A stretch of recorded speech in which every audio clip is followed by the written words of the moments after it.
Hello everyone! Welcome to VIVID Manila Wellness Center, Laspñas branch. And this is proudly owned by a super gorgeous and very talented woman, Miss Sharon de la Cruz. And on this side, actually, this is a front desk. And as you can see, a lot of certificates as her multiple achievements. Bongga to the highest level!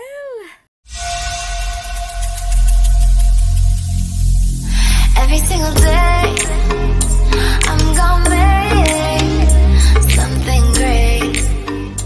That's my... Hello everyone! Welcome back to my YouTube channel. So ayan, right now, nandito ako sa VIVID Manila for my embroidery, right? Embroidery tawag yan? Yes. Yes. At ayan ang napakagandang staff. Ayan, so sabi nila wala daw yung may-ari, so hindi ko na chika ng very light. So ayan guys, I am so excited kasi magkaroon ako ng kilay sa wakas. Medyo mabait sa akin si Governor Scan Chavez. Ayan, pinakilayan niya ako ngayon guys. So I am so happy na sa wakas magkaroon na ako ng kilay. So ayan guys, nasa ano tayo, nasa Laspñas branch, VIVID Manila. So ilalagay ko na lang sa description box ang mga branches guys. Asan ba yung mga branch nito? Ano po? VIVID Manila Antipolo, VIVID Manila Batangas po. So lalayo pala mga provinces? Yes, for sure. Iwan-iwalay talaga. For sure marami nagpapakilay doon kasi probinsya yun, ano? Yes. Yan. So ang ganda niya, di ba? Kilay on fleek. So, ayan guys, sa taas naman si Lovely. So, sinama ko siya. Alam niyo naman si Lovely guys, diba? So, nagpapa-retouch din ata siya ng kanyang brows. At nagpasama rin ako kasi medyo kinabahan ako ng very light dahil first time. So, ayan, naakit na tayo guys. So, yan pala yung place. Ayan. Ayan si ate girl. Super pretty. So, aakit na ako for anesthesia. Anesthesia ka na? Hindi. Ayan si ate Love. Hey! So, very pretty, my friend. Bulag sabi mo, natatakot nga ako eh. So, ayan, alam niyo naman yan si Miss Lovely. You can subscribe her channel, guys. Ayan, Lovely Marquez. Ba't kasi ginagawa ng camera? Nakalimutan ko. Use your phone. Alright, so ayan guys, akit na ako. And magpapa-anesthesia na. Good luck to me. Hi guys, so ayan, namakit na kami. Kasi, medyo mahina lang tayo guys kasi nandiyan yung mga client. Tulog sila. And, as you can see, ayan yung aking kilay guys. Ayan. Sobrang cosmetics, ano lang talaga siya. Kasi wala talaga akong kilay. Alam niyo naman yan. Kaya hindi ako makapag-vlog ng early morning kasi ayoko nung walang kilay. So, ayan yung before ko. And, pakita ko sa inyo mamaya yung after. Okay? Ayan si Miss Love. Ayan. Ilagay pang eyebrow makeup? Eyebrow. Meron. Okay. Lens ko lang naman. Sige. So, ayan guys. Nakahiga na ako. Para akong uupit. Yung sinabi. Ayan, so maglalagay daw ng anesthesia guys. Tatanggalin yung kilay ko and lalagay nila ng pagmamanhead kasi masakit yun. Ayan.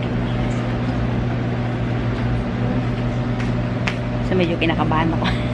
First timer. Ayan sila. Ayan, tinatanggal na niya ang aking ay, naku, kawawa talaga ang aking kilay. Super wala akong kilay. Nakakahiya. Anong advice mong ano sa akin? Keep ang style ng kilay. Ano po, susukatin naman po yan for the procedure. So, i-ask naman po kung okay ba yung ano, yung sukat. Ikaw po mag-decide kung anong gusto mong sukat. Papakita naman sa iyo yun, based on your bone structure. Sige. So, magkakaroon tayo ng kilay. So, medyo hinaan ko lang yung boses ko. Nakaka-strobo naman ako. So, ayan guys. Maglalagay na po siya ng anesthesia. So, nakakamanhid po yan. Yes, ma'am. Topical anesthesia po. Good for 30 to 45 minutes po before the procedure. Okay. So, ayan. Pa-wait na lang. Tawagin na lang naman pa kayo pag tayo. Hindi ba siya maapektuhan yung ano, yung totoo kong kilay? Hindi siya. Ay, hindi na. Like, nasira, maglagas, Ay, hindi ho. Hindi naman po magtatanggal ng hair. Ipipiliin lang po niya yung mga walang area.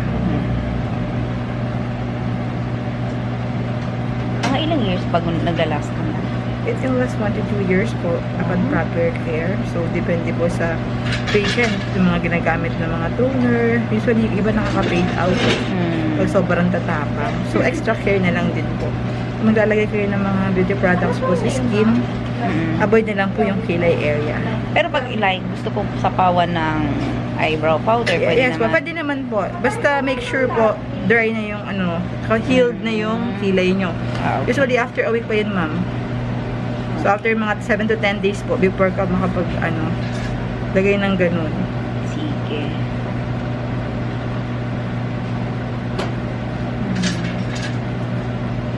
So, ayan guys. Closer. Closer look. Ayan. So, Okay, pawait na lang, madam, ha? Tawagin na lang kayo for the procedure. okay. So, tatayo na ako, no? Pwede naman po. Pwede po kayo mag-stay dyan. Or pwede kayo maupo dito. Tapo na lang ako to. So, ayan. So, guys, nilagyan niya ng parang plastic. Natakpan niya. And then, mag-antay kami ng 45 minutes para mag-start na yung procedure. So, ayan si Lovely. Operahan po siya.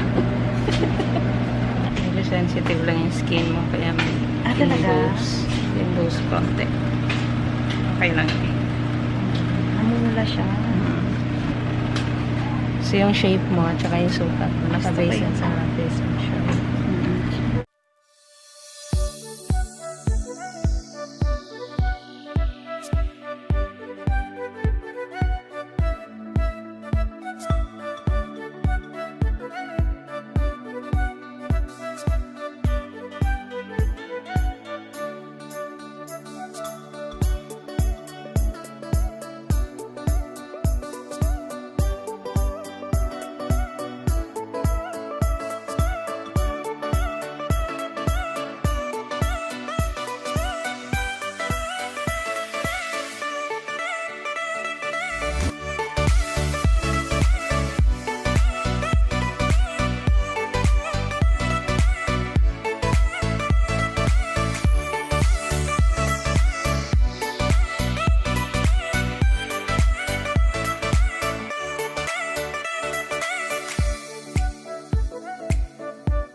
So, ayan guys, ang aking mahiwagang kilay.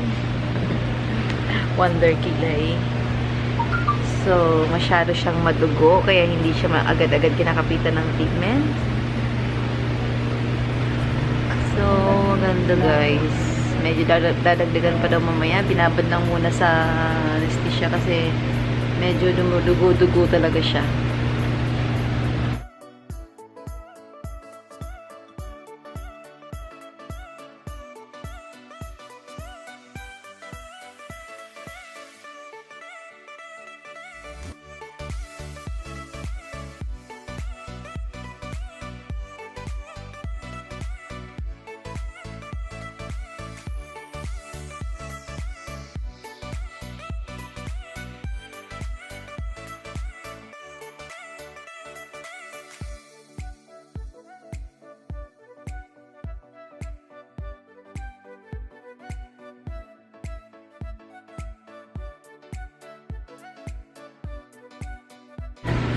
So, ayan guys, tapos na ang aking mahiwagang kilay.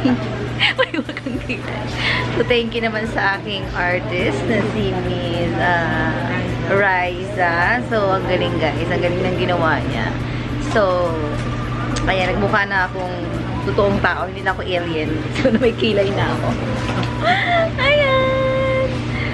Ayan. So, medyo masakit ng very light. Pero, tolerable naman siya. So, 10 days yung healing process daw, guys. And, ayun. Nagpabot ako ng tang. Hi ka naman dyan, sir, sa aking vlog. So, Bisaya din pala siya. Nalaman ko. And, Bisaya ako. Marami na tayo. Nagkalat na talaga tayo. Bisaya ka na? Oo, taga Davao. And din si Miss, ano din, lagi ko na kami, Riza. Ayan. Bisaya din pala siya, guys. Tulad ko. So, mga Bisaya kami. Ayan. So, basta mga Bisaya. Alam na. Super pretty. Super pretty siya, guys. Sabi ko nga sa kanya, gumawa na siya ng sarili niya YouTube channel. Kasi sayang naman, ang daming talent. Ayan, so super pretty pa. So, diba? Feeling ko mga 1 month pa lang ng 5,000 subscriber ka. So, ayan guys. Tapos na tayo. At ayan na yung aking finished product. So, ayan. Medyo nahirapan lang sila dahil madugo siya. Ayan. Alabas ka ba? Kasi medyo madugo siya. Parang sinusuka lang ng dugo yung pigment. So, ayun. Natapos din siya. And, ayan guys, sa mga staff. Hi! So, ayan. So, ayan yung sinasabi kong magandang binibini dito. Ayan. Mas maganda po yung nasa taas. So, ayan na guys, nakakuha tayo ng, ano nga to? Referral reward. So, ilalagay ko sa description box guys yung mga branches, ano? And then, sa mga taga Laspñas na mga viewers ko, kung gusto nyong magpa-kilay-kilay, ayan. Bisita lang kayo sa VIVID Manila Wellness Center. Ayan guys, super duper ganda ng gawa nila at super satisfying. Medyo masakit lang, very light. Pero ano naman, tolerable naman siya. So ayan guys, tapos na tayo at uwi na kami nila Miss Lovely Marquez. And then bye guys! Bye! Thank you so much! Every single day